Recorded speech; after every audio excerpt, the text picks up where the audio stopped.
লুটপাট বলে উপাধি দেওয়া উচিত। আরেকটি কথা আমি বলতে চাই, এতে সড়ক দুর্ঘটনা হতেই পারে। জনসাধারণ সড়ক দুর্ঘটনা হলে চালক ভাইকে গাড়ি থেকে নামিয়ে টর্চার শুরু করে, এইগুলো কিন্তু বন্ধ করতে হবে। যদি চালক ভাই দোষী হয়ে থাকে, রোড আইনের মাধ্যমে যে দোষী হয়ে থাকে, সেগুলো দেশের আইন বিচার করবে।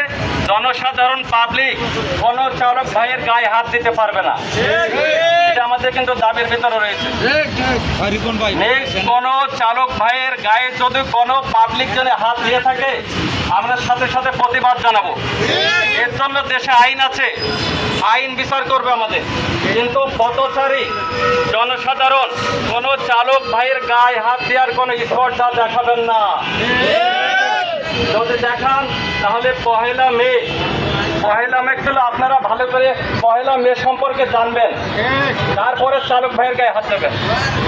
যুক্তরাষ্ট্র থেকে কিন্তু পহেলা মের আন্দোলন কিন্তু শুরু হয়েছিল, অনেক শ্রমিক ভাইরা নিহত হয়েছিল। সেজন্য জনসাধারণ সকলকে আমি বলবো, একজন চালক ভাই দেশের সম্পদ হিসাবে উপাধি দেবেন, গণ্য করবেন। সড়ক দুর্ঘটনা হতেই